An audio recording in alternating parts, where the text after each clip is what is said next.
नीति आयोग का अध्यक्ष कौन होता है? नीति आयोग का अध्यक्ष कौन होता है? तो नीति आयोग का अध्यक्ष प्रधानमंत्री होता है। और वर्तमान में प्रधानमंत्री कौन है? पीएम नरेंद्र मोदी। और नीति आयोग का गठन 1 जनवरी 2015 को योजना आयोग की जगह पे किया गया। अब नीति आयोग का फुल फॉर्म देखते हैं। तो नीति आयोग का फुल फॉर्म क्या होता है? नीति आयोग का फुल फॉर्म होता है national institution of transforming India, राष्ट्रीय भारत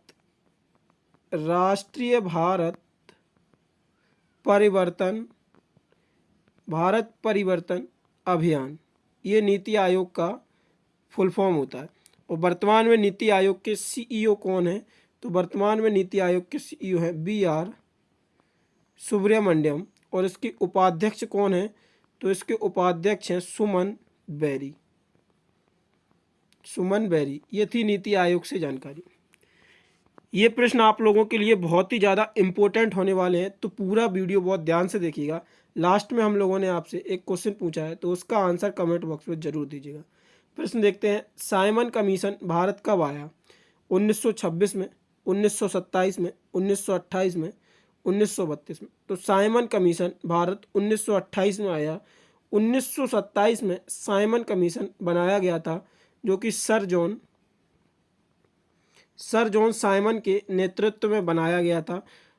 और इसके खिलाफ प्रदर्शन करने में लाहौर में लाला लाजपत राय की लाठी चार्ज करते वक्त इनकी मृत्यु हो गई थी। अगला प्रश्न देखते हैं। अगला प्रश्न है, हिंदुओं के लिए जजिया कर किस शासक ने शुरू किया था? अकबर, बाबर, कुतुबुद्दीन ऐबक, इल्तुतमिश। तो हिंदुओं के लिए जजिया कर इल्तुतमिश के द्वारा शुरू किया गया था। इल्तुतमिश 1210 में दिल्ली की गद्दी पर बैठा। इल्तुतमिश के कुछ महत्वपूर्ण कार्य देख लेते हैं। इल्तुतमिश ने कुतुब मीनार का निर्माण पूरा कराया और मुइनुद्दीन चिश्ती दरगाह बनवाई। अगला प्रश्न देखते हैं। अगला प्रश्न है, लाल किला का संस्थापक कौन था? जहांगीर, शाहजहां, अकबर, इल्तुतमिश। तो लाल किला का संस्थापक शाहजहां था। शाहजहां के बारे में, शाहजहां का शासनकाल था 1627 ईस्वी से 1658 ईस्वी तक। शाहजहां के काल को स्थापत्य कला का स्वर्णिम युग कहा जाता था। शाहजहां ने कुछ प्रमुख स्थापत्य कला बनवाई थी, जैसे कि ताजमहल, लाल किला और जामा मस्जिद जो दिल्ली में है। ये शाहजहां के कुछ महत्वपूर्ण निर्माण कार्य थे। अगला प्रश्न देखते हैं। अगला प्रश्न है, पानीपत का तृतीय युद्ध कब हुआ?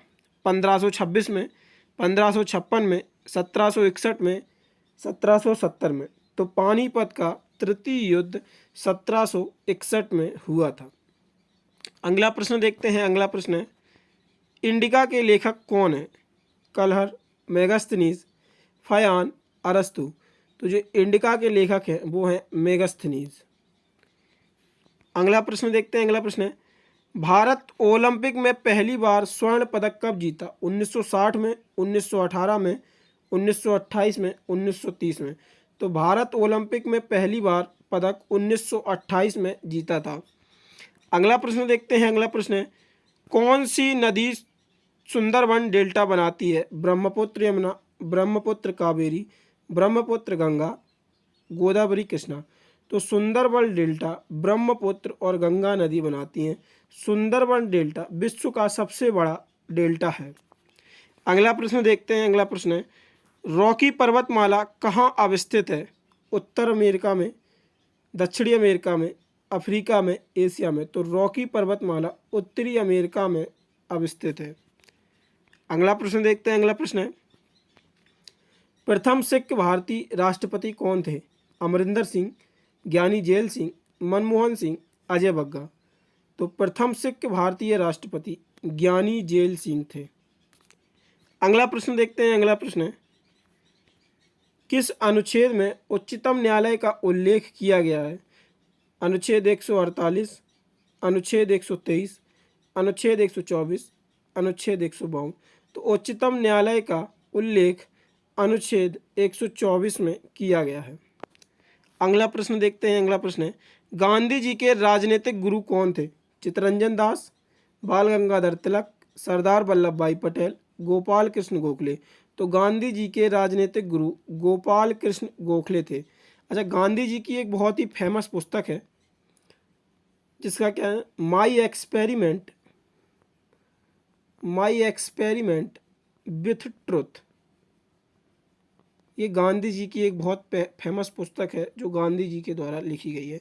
अगर आप लोगों को वीडियो पसंद आ रहा हो तो वीडियो को लाइक और शेयर ज़रूर किया करें, और साथ में आप लोग जिस टॉपिक पे वीडियो चाहते हैं कमेंट बॉक्स में वो टॉपिक ज़रूर बताएं। हम उस टॉपिक पे वीडियो बनाने की पूरी कोशिश करेंगे।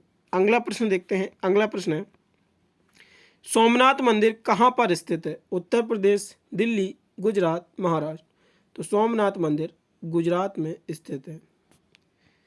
अगला प्रश्न देखते हैं। अगला प्रश्न है, गोबी मरुस्थल किस देश में पाया जाता है? मंगोलिया, चीन, जापान, उरुग्वे। तो गोबी मरुस्थल मंगोलिया में पाया जाता है। अगला प्रश्न देखते हैं। अगला प्रश्न है, राज्यसभा का अध्यक्ष कौन होता है? राष्ट्रपति, उपराष्ट्रपति, प्रधानमंत्री, इनमें से कोई नहीं। तो राज्यसभा का अध्यक्ष उपराष्ट्रपति होता है, और राज्यसभा कभी भी भंग नहीं की जा सकती है। राज्यसभा का उल्लेख भारतीय संविधान में अनुच्छेद 80 के अंतर्गत आता है। अच्छा, अब यहाँ पे राष्ट्रपति से एक क्वेश्चन, इंपॉर्टेंट क्वेश्चन देखते हैं जो क्वेश्चन हर बार एग्जाम में आता है। ज्वाइंट सिटिंग, दोनों सदनों की संयुक्त बैठक कौन बुलाता है? तो दोनों सदनों की संयुक्त बैठक राष्ट्रपति के द्वारा बुलाई जाती है, लेकिन संयुक्त बैठक की अध्यक्षता जो लोकसभा का अध्यक्ष होता है उसके द्वारा की जाती है। ये प्रश्न बहुत ही महत्वपूर्ण है, हर बार परीक्षा में ये पूछा जाता है। अगला प्रश्न देखते हैं। अगला प्रश्न है, बाय बाय कोरोना वायरस किसने लिखी है? शशि थरूर, प्रदीप गुप्ता, आनंदीबेन पटेल, नरेंद्र मोदी। तो bye bye corona virus Anandiben Patel की पुस्तक है। अगला प्रश्न देखते हैं। अगला प्रश्न है, पंचायती राज व्यवस्था किस अनुच्छेद में अनुसूची में जोड़ी गई? 11वीं, 12वीं, 10वीं, 8वीं। तो पंचायती राज व्यवस्था 11वीं अनुसूची में जोड़ी गई, जो संविधान संशोधन 73वें संविधान संशोधन से पंचायती राज व्यवस्था 11वीं अनुसूची में जोड़ी गई। अगला प्रश्न देखते हैं। अगला प्रश्न है, संविधान के निर्माण के समय कितनी भाषाएं, राज्य भाषाएं थीं? 22, 15, 14, 18। तो संविधान के निर्माण के समय 14 भाषाएं थीं और वर्तमान में 22 भाषाएं हैं। अगला प्रश्न देखते हैं। अगला प्रश्न है, अरुण जेटली स्टेडियम कहाँ पर स्थित है? मुंबई, कानपुर, दिल्ली, सूरत। तो अरुण जेटली स्टेडियम दिल्ली में स्थित है। और आप लोगों को स्टेडियम का प्रश्न है तो आप लोग बता दें, नरेंद्र मोदी स्टेडियम विश्व का सबसे बड़ा स्टेडियम है जो कि गुजरात में स्थित है। अगला प्रश्न देखते हैं। अगला प्रश्न है, वाटर पोलो में कितने खिलाड़ी होते हैं? 4, 5, 7, 9। तो वाटर पोलो में 7 खिलाड़ी होते हैं।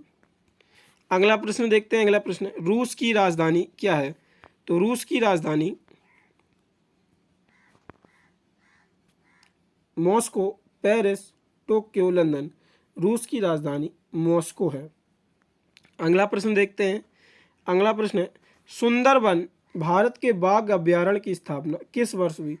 1955 में, 1965 में, 1970 में, 1973 में। तो सुंदरबन बाघ अभ्यारण्य की स्थापना 1973 में की गई। अगला प्रश्न देखते हैं। अगला प्रश्न है, पेरियर भारत के बाघ अभ्यारण्य की स्थापना किस वर्ष हुई? 1978 में, 1973 में, 1967 में, 1985 में। तो पेरियर बाघ अभ्यारण्य की स्थापना 1978 में हुई थी। अगला प्रश्न देखते हैं। अगला प्रश्न है, विश्व में केले का सबसे बड़ा उत्पादक देश है? Netherland, Bharat, Spain, Mexico. तो केले का सबसे बड़ा उत्पादक देश है नीदरलैंड। अगला प्रश्न देखते हैं। अगला प्रश्न है, निम्नलिखित में से कौन पश्चिम बंगाल के सबसे लंबे समय तक सेवा करने वाले मुख्यमंत्री रहे? ममता बनर्जी, ज्योति बसु, प्रफुल्ल चंद्र घोष, राजनारायण। इस क्वेश्चन का आंसर आप लोग कमेंट बॉक्स में दीजिएगा। अगर आप लोगों को वीडियो पसंद आती है तो वीडियो को लाइक, शेयर, और अभी तक आप लोगों ने चैनल को सब्सक्राइब नहीं किया है तो चैनल को सब्सक्राइब ज़रूर करें। और आप लोग इन प्रश्नों का अगर ऑनलाइन टेस्ट देना चाहते हैं तो डिस्क्रिप्शन में मैंने लिंक दे रखा है, वहाँ से आप लोग इन प्रश्नों का ऑनलाइन टेस्ट दे सकते हैं। धन्यवाद।